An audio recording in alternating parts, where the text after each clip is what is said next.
Okay, stage 4, the baseball stadium. Now things do get a bit tricky here because this stage only consists of 4 sort of areas, but the health pickups are actually really badly spaced apart. Like you have to go a long way before you actually get more health. There is a section with a lift that is quite punishing, but again, just like most things in this game, there's a glitch I'll show you to basically do it without getting hurt that much at all. So the blue signals in this area, actually there's a bit of a difficulty spike again. They will slide kick you more often and throw you more often than usual, so you just try your best to not get hurt that much. That's the key to the stage. Just try your best to not get hurt. I know it sounds, obvious because that's the aim of the game, is to not get hurt, but try really hard here because you'll need it, especially if you're going for a high score run. The actual world record rules, the Guinness rules state that you can't continue once. You have to do the whole game in one continue. So to do that, you just have to be very smart, be very defensive. Pick and choose your battles basically. Don't do something silly if you're low on health. Just play it safe. So again, these guys, just try and dispatch these before you reach the end of this screen, because there's a ninja that drops down, and you don't want to trigger him too early. Just pick them all off one by one. Obviously pick up your health here. Again, that standing fly kick is perfect for these Donovans. Like, they won't know what to do, they'll just stand on the spot. Okay, here's the ninja, just grand upper as he drops down, and you'll get the first hit on him. And again, with these ninjas, they'll always try and stand parallel with you. The key is when you see them do that, they're about to do their fireball, and you can jump right through that fireball like that. That won't hurt you ever if you jump. And then do the knee drop to stun them, and then do a throw. You'll sap through them so quickly. There we go, job done. This next bit is very long, and the end introduces you to a new character. It's like a mid-boss. It's a pair of fat guys who wear like flat caps and dungarees.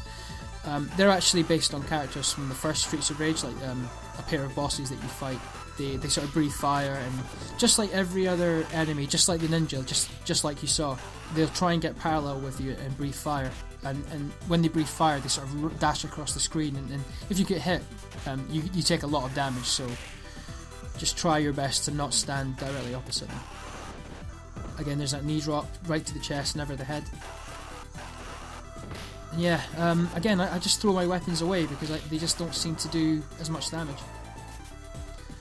An interesting fact actually about the fat guys that you fight, you'll see them in a minute. In the first Streets of Rage, when you tried to pick them up and throw them, your character would buckle under their weight, and they would sort of crush you, and that was like, you lost so much health by doing that. Luckily in this game you can pick them up and throw them just like any other enemy. Now, really annoyingly in Streets of Rage 3, I don't know why they did this, but they put that feature back in. Some of the fat guys, in fact most of them, you couldn't actually pick up and throw, so it makes no sense that your characters can throw them in this game, but in the third one they couldn't, and it just served to really annoy. I might do a video on Streets of Rage 3 at some point, but to me it's my least favourite game in the series. Personally, I think this is the best one, but other people have their different opinions. It's still a good game. It just compared to this one, for me, it pales in comparison. So again, those Electras, same rule applies. They'll try to stand opposite you and do their whip. Just jump right through it and hit them. Okay, so there's another health pickup, and we're nearing the end of the stage. So just kill all these little guys first before you reach the plate at the end of the screen, because you don't want to be facing these guys and the fat guys at the same time. And when you see them, actually, they can be really overwhelming the first time you fight them, because like, it's a new enemy, you don't know how to react, but I'll show you how to do it here. There are, just like every enemy, there's a lot of tricks you can use. So here they are. Now when you see them open their mouth like that and stand on the spot, it means they're about to breathe fire. So if you're standing directly opposite them, just walk up or down the screen and you'll dodge them.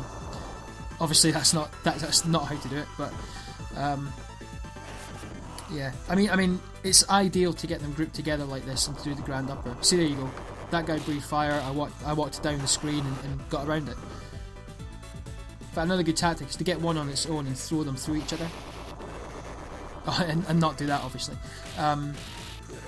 they do this frog splash, this sort of jumping belly flop as well. Most moves like that in this game you can fly kick through, but not this one. They'll hit you every time. They'll win every time. So just, again, walk up or down to dodge it. Yeah, I mean, the idea here is to not lose so much health, but I haven't done so well in this case. But luckily I managed to do the stage without dying. And this bit's hard, but here's a trick. Stand in this corner, wait for the guys to drop down like this, and then just punch at this speed. And it sort of confuses the AI. They all just like walk towards you single file, and you can just do this until they all die. Now, it's a bit of a cheat, and it doesn't get you as many points. Like, you'll lose a lot of points. Again, throwing people gets you the most points. But you know, if you're trying to do a world record run, you know, you're not allowed to continue. So if you're low on health like this, you know, and you just want to survive the stage, there's no shame in doing it. I mean, you'll lose a lot of points, but you know, you'll live to see the end of the game. And here we go, you can just do this constantly to these guys. Normally I wouldn't do this, but it's just, you know, I'm just showing sort of tricks. And be careful you don't mess up the rhythm here, because if you miss a punch, or if you just stop, they'll punch back at you. You need to be very careful just to keep it, like, see it through to the end. Yeah, and they sort of mix it up here with these ninjas. Again, wait till they do the fireball and just jump through them.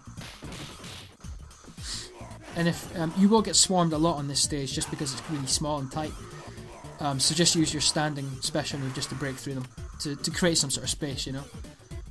And again, just, it's really silly, but you know, it works. It also works in Streets of Rage 3, but not as well. Like, it's strange. Like, I don't know, a lot of enemies can break out of it. I think they sort of realised people were doing this in Streets of Rage 2, so they made it a bit harder.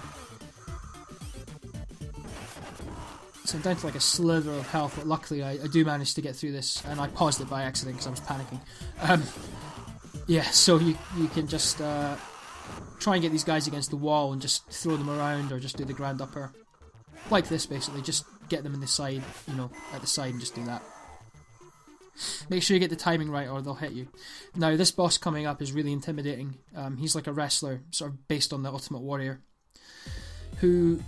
He's got this like run move. You'll see it here. I get hit by it. There. Luckily I got the turkey as well, because that would have been me dead. So the key here is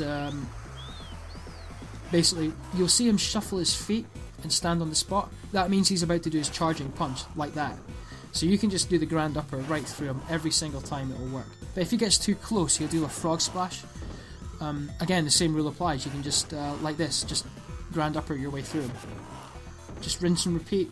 Make sure you get the timing right. It'll take you a few tries to get to understand the timing, but for me, because like, you know, I've been playing this game solidly, religiously for years, you know, I kind of map it out in my mind, and it sort of makes a mockery of him because he's usually quite difficult. Like, if you try to combo him, he'll break out of it and you'll do a lot of damage. And there you go. It really can be that simple. So stay tuned for stage 5 coming up next.